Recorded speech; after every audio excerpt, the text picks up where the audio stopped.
Salams, as always, from the People's Dispatch studios here in New Delhi. You're watching the daily debrief. And the salams are a little bit extra loud and extra special today because it is May Day, of course. The day when workers, particularly those who have the conditions and the ability to organize around the world, celebrate, reaffirm their commitment to workers' struggles, and remind one another of the importance of workers' unity.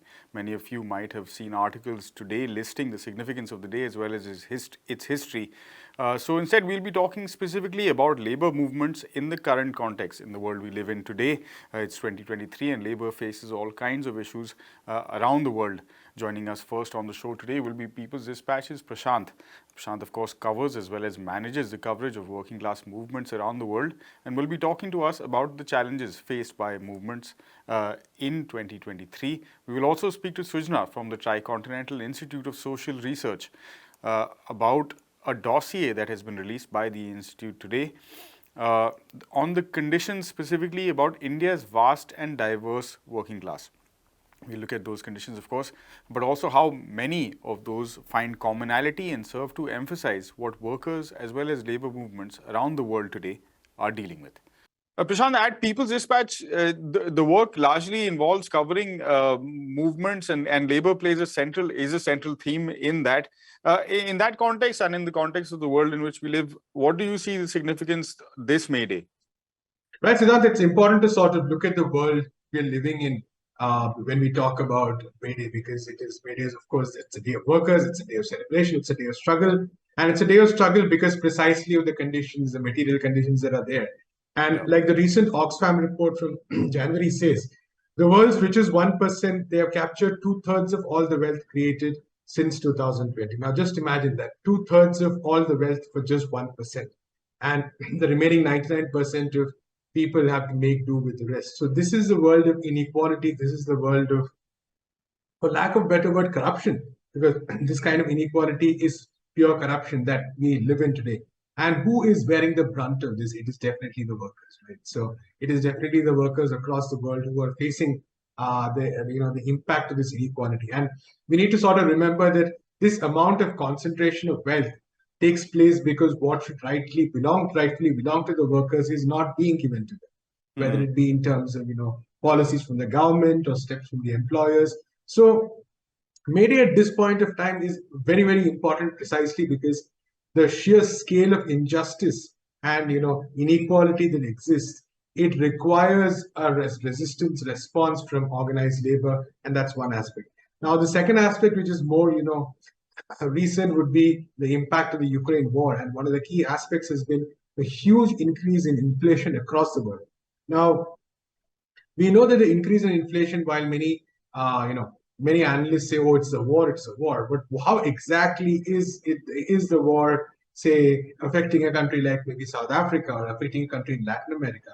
A lot of it has to do with the policies of these governments themselves, which, when confronted with a crisis like the Ukraine war, have kept on their old, ways of doing things. Which means if there's a food shortage, if there is, a shortage of, if fuel prices are increasing, these countries have absolutely refused to intervene in many cases. In many other cases, they have actually increased, stood by while prices are increased. And this has actually led to a huge immiseration of the working class, which is, of course, the majority in the world.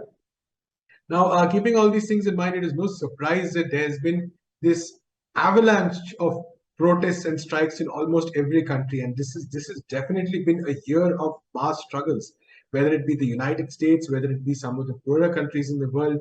Tens of thousands of people. As we speak, for instance, we know that in the United Kingdom, teachers, doctors, health professionals, all of them taking to the streets in large numbers because the government just stubbornly refuses to increase pay to match inflation. Workers across the world, in many cases, are not even asking for huge pay rises. They're saying, give us salary increases which match the inflation, which is as reasonable a demand as it should be. But governments, again, refusing to do that. And like I said, we've seen this in so many places. For instance, in France, you have pension reforms which basically seek to increase the number of years workers are going to work. Similarly, in Uruguay, at the same time, there have been protests going on against a very similar pension reform. So pension reforms continuing to be part of that package. In India, we have seen, for instance, Indian workers taking out protest after protest. There was a huge rally on April 5th this year, against what are called the labor codes, whereby labor laws are being dismantled to make it more friendly to the employers.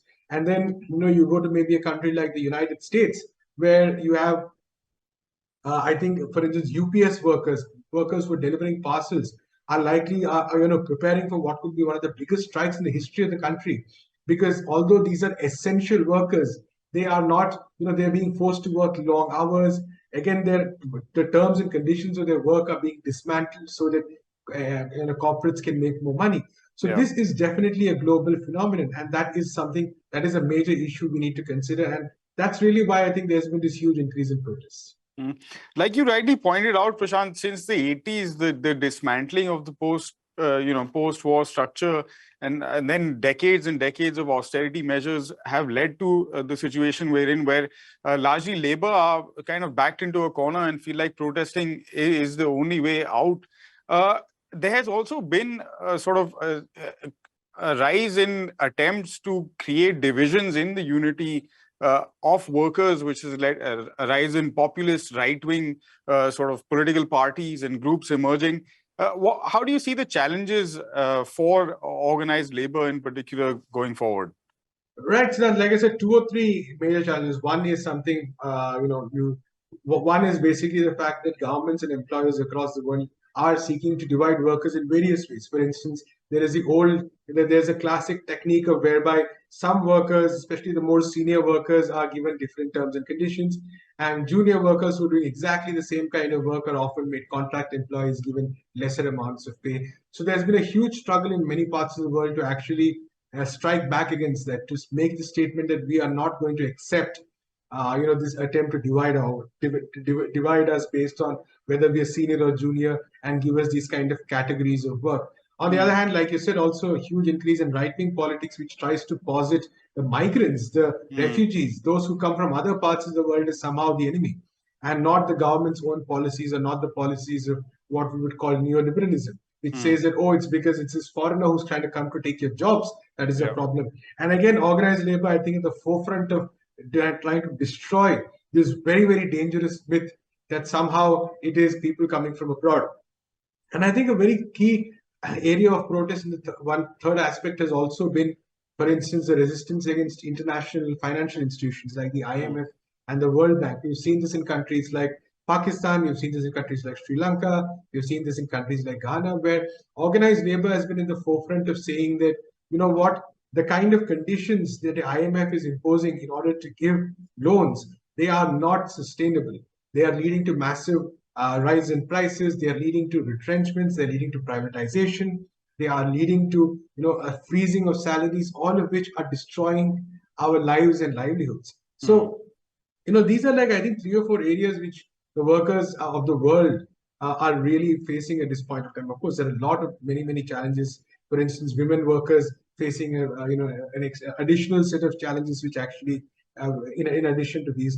But very important to remember, I think, that across the world, many of the struggles are sort of focused on addressing these issues. Like, how do you sort of try to reverse the steps such as contractualization, steps such as privatization, which have been imposed on the diktats of the International Monetary Fund and the World Bank? How do you sort of, which is why I think organized labor in many ways is also a key part of progressive movements, of radical movements across the world, saying that, this is not purely an economic issue. This is not purely an issue of just salaries. This is an issue of governance. It's an issue of policy.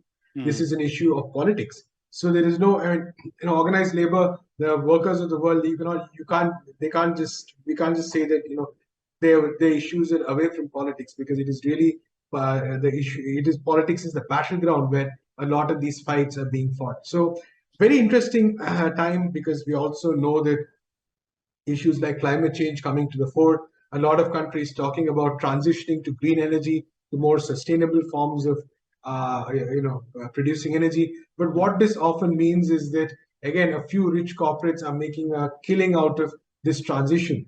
And I think South Africa is a very good example of that, which is why the National Union of Metal Workers in South Africa has been in the forefront of highlighting this issue, that energy green transition needs to be in a way that is sustainable for the workers as well, not just sustainable for capitalists, which is what is happening right now. So all of these, I think, are very, very important struggles that are going to take place in the months in the coming years ahead. Whether we look at it as a curse or not, Prashant, we do live in interesting times, and I wish you this May Day another year of solid reporting at People's Dispatch. Thanks for your time today. Thanks, Siddharth. Now, as I was saying earlier, the Tricontinental Institute for Social Research has released an important dossier today, presenting an analysis of the conditions of the Indian working class. I quote a bit now from the dossier itself, and then we'll go across to Sujana, who has worked on it and has all the details. Two facts shattered the appearance of calm in contemporary India, the dossier reads. First, COVID-19 exposed the decades-long evisceration of India's health system and the utter incompetence of a central government that was keener to ask the public to bang pots than to offer scientifically based, calm leadership. Second, Indian farmers and peasants held a year-long protest during the pandemic against 3 bills put forward by the central government that threatened the existence of farming in India. Their protest, which received support from the working class and from large sections of the middle class as well, was able to prevail against a government that does not have the habit of retreat. This is a little bit of context, and we go across to Sujana now via video conference for more.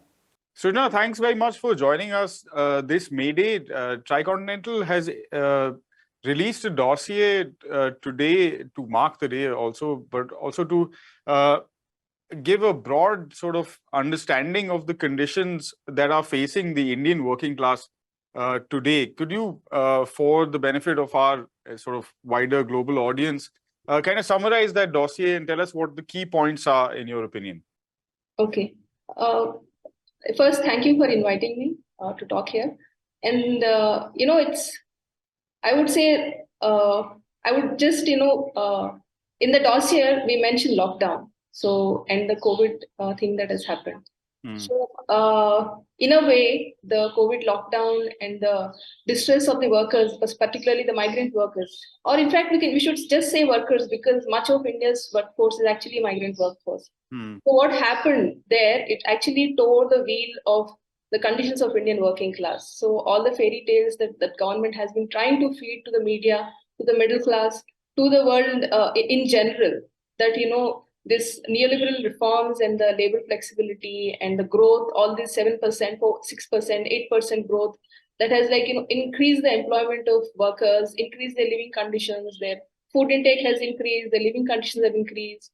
So, the COVID lockdown and the COVID crisis itself has toned down the wheel. If you look at other countries, the discussion around COVID is, the treatment is not being given properly and, people are dying and it's about lockdown. Why should we wear masks? Why we should not wear masks? Or in case of China, that China is being very stringent in lockdowns and all that.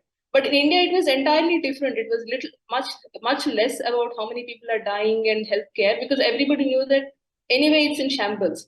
The more of it was, people going hungry, people, being thrown out of their houses because Indian working class situation is such that if you don't work for a week, if you don't work for 15 days, then that means you don't have any backup savings, to prevent you and your family for starvation, to prevent you from, being kicked out onto the curb. Because as it is, they live in slums and in the shanties. Even in those shanties, they cannot afford if they don't work for a week or 15 days. So people were on the streets.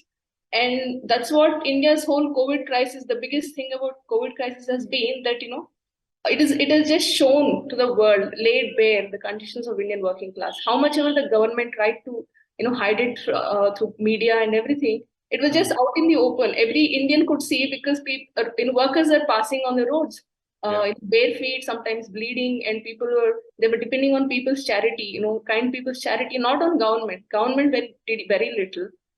So I think that's why we mentioned the lockdown.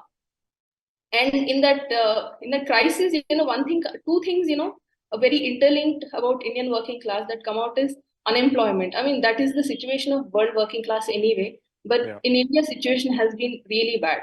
I mean, this unemployment has been a chronic situation for Indian working class from the inception.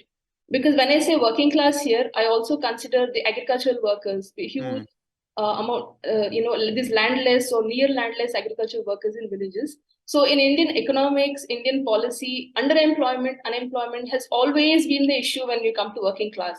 I mean, forget conditions, forget wages, forget the fact that they don't have any work to Work. even demand a minimum wage, Yeah. or they just have a partial work, and also the fact that much of the Indian working class, which would be considered working class, is just, I mean, so unemployed that it's not even considered as a part of workforce anymore. I mean, for a country that is so poor, for people who are living on such low wages and with such little amenities that they live on, only 40% of the work people who are capable of work are Of working. working age. Yeah. Is that because we are lazy? Is that because we have enough luxuries that we don't? Because just there is no employment, there is no point in going out there and looking for work. So that is the condition of the Indian workforce. So this whole fairy tale of the growth has creating employment and secure employment is totally gone with the COVID, with the the crisis of what has happened. And if you look at the Indian working class conditions, there is a lot of migrant workers coming into urban areas because India's population has increased, but government has not been investing in rural areas at all. In 60s, 70s, when the green revolution was happening, there was a lot of capital being generated in the villages, rural areas. Even if it is being generated in the rural rich, but it was being invested in the rural areas, employment was getting created in agriculture and out of agriculture in rural areas.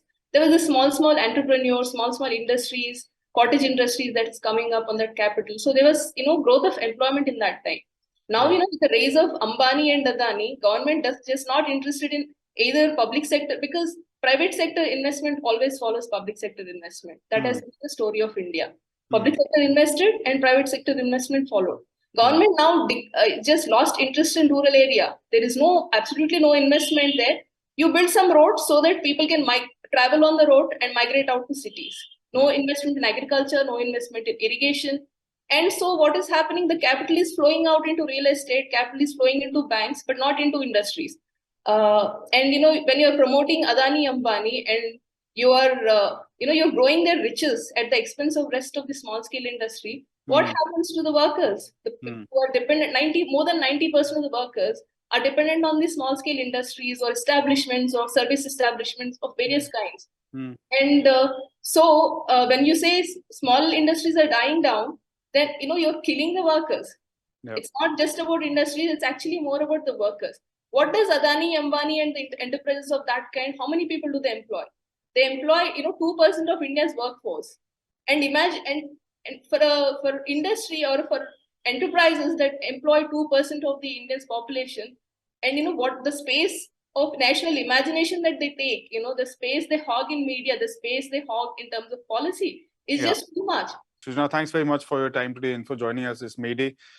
Greetings to you from People's Dispatch. Thank you for calling. And finally, in a new report released in the occupied West Bank yesterday, Médecins Sans Frontières, or Doctors Without Borders, sheds light on the extraordinary pressure applied by Israeli authorities to push local communities to leave the area and the impact this has on people's physical as well as mental health. The report comes from a study of Palestinians in and around Masaffer Yatta, located in the southern West Bank of the occupied Palestinian territories. The people there, residents there, face the constant fear of eviction, seeing their homes and other infrastructure, including schools and playgrounds, of course, demolished, having their movements restricted, and other intense challenges. Abdul joins us now with details. Abdul, from the perspective of someone who's been covering Palestine for a while and all of the issues surrounding it and how it's sort of this perfect storm for those living in the occupied territories particularly, what does this report further highlight and underline in terms of our understanding of the situation? Well, it is unique in a way. When we talk about occupation, we talk about violence and its impact on the larger Palestinian population. We usually do not talk about the mental health issues. So this particular report highlights, apart from talking about other issues, of course, talks about how the repeated assaults or attempts to kind of displace Palestinians from their homes, their land, by the Israeli occupation forces, and violence unleashed by settlers from time to time, basically has an impact on the mental health of the Palestinians as well. It talks about how the villagers living in different villages in the region, which are to be affected, which are already affected, of course, by repeated demolition of their schools, their health centers, their homes, of course, and the other civilian infrastructure. The children in particular, because out of the 1,000 people who are directly being affected by this particular drive to evacuate or to displace Palestinians from that set of villages in Masaffer Yatta, half of them are children below the age of 18. And those children basically are suffering from different kind of traumas caused by the fear, but in particular that they will no longer have access to their schools. They, of course, they do not have any access to their other, for example, playgrounds and so on and so forth in the neighborhood. And they are living in fear that their homes, which their parents have built, where they were living, they are used to live, will not be there anymore. So this basically has created a very strong mental health issue among the children. And that basically is highlighted by this particular report. Apart from that, the report also talks about how the demolition of civilian infrastructure, which include the primary health centers in the locality, has basically deprived Palestinians from accessing their daily, medical care, the health care in the locality. So this is one part which the report highlights, and then of course it appeals to the Israeli occupation to stop at least demolishing the civilian infrastructure, but very strongly also talks about the lack of international intervention, particularly from the United Nations and other similar organizations. Yeah. All right. Abdul, the fact that the report is concentrating on mental health and is focused so much on children, does that sort of expand the kind of conversation point or the dialogues around the issues faced in Palestine? I think, see, the issues by and large are quite well known. It is not that there is lack of data or lack of information from the occupied territories, the different kind of issues people face on day-to-day basis, Palestinians are facing on day-to-day basis. That is quite well known and well recorded. There are numerous organizations, both local and international, which are working in the region, and they have the data. The problem is that data is not processed where it should be processed, and there is no attempt to address the concerns raised through that data. And that's why this report spent a significant space on emphasizing of the need of immediate international intervention, which often is basically is not there, and there is complete impunity when it comes to Israelis doing whatever they want to do with the occupied Palestinians. And that's why this basically becomes important. Not that it opens new avenues, new set of data, which was not available. That is not the case, of course. All right. Thanks very much, Abdul, for that update. Right. Reality checks as well as hope for the future this May Day. And with that, we'll put a close to this episode of the Daily Debrief. As always, we invite you to head to our website, peoplesdispatch.org, to look at these stories and all of the other work we do throughout the year. Don't also forget to give us a follow on the social media platform of your choice. We'll be back again tomorrow, same time, same place. Until then, goodbye.